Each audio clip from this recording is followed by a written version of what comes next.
When it changes state, go from here. So you can go from solid, go to liquid, go to gas, or gas back down to liquid and solid. All right. So the process from solid to liquid we call melting. I'm sure you guys know that. Liquid to gas, what do we call it? Start with V. Vaporizing. Good. Vaporizing. Vapor. Okay. Become vapor. From I just said gas back down to liquid we call condensation. Okay. And liquid back to solid, what do we call it? Freezing. Freezing the ice. Okay. Get the ice cube. You can convert solid all the way to gas directly. All right, so this process we call sublime sublimation. It's not as common. And from gas back down to solid. Oh, hold on. So the sublimation is not as common. So if you want to see this, you have to go up high the mountain. Then you will see the snow become water vapor right away. Okay, because sublimation, but not as common. The more common example of sublimation is dry ice, right there. You guys know that.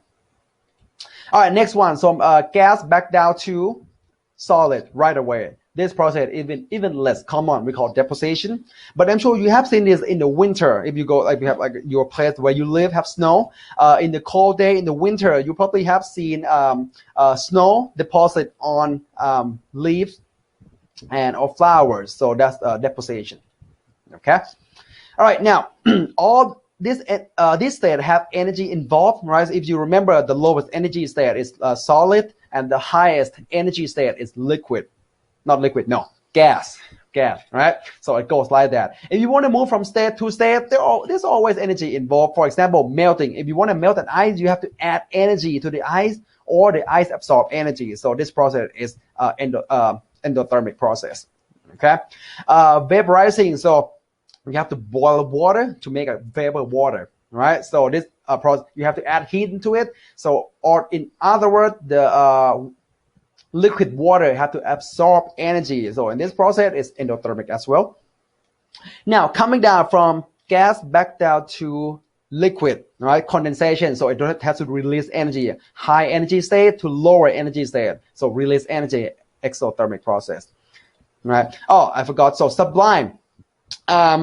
Solid all the way to liquid, not liquid, so solid all the way to gas. So we have add large amount of energy. This process is endothermic. Okay. All right. Condensation, exothermic. Freezing. If you want to freeze an ice, make an ice cube from the water, so they have to release energy. Okay. So put it in the freezer and release energy. So right there. Okay. I forgot to explain this one more time. So go back right here. So condensation right here. You probably are familiar with, if you have a glass of ice or ice water really cold. Okay. You will see the droplet of water around the glass, right? And this happened because of this process, condensation right here. Because think about this. In the air contains water is floating around since it's a gas vapor, right? And it has high energy. Once it hit or this cold, once we can feel cold, so it loses energy. When it loses energy, so the vapor water become liquid, and becoming liquid right here on the side of the container, of the ice cold container. Okay, that's you see quite a lot of condensation on it. All right, so freezing down here, so release energy as well. Deposition, high energy state to low energy state. So this is exothermic process. Okay. All right, now if you speaking of interaction from solid to liquid, so start solid right here. They are meditating. They are close to each other. They're sitting still. If you want to move this, convert solid to liquid, they start moving around. All right. So you have to break the interaction in here. That's why this process is endothermic. So you have to add energy into it to break all this interaction. So it will start walking, start moving. Okay. Same thing with the the temperature at which water or ice water or any solid become liquid, we call melting point. Or if you come back down, we call freezing point. Now, next one, we have liquid go to gas. All right, so and you remember gas, the free flow. running around random. They have no interaction.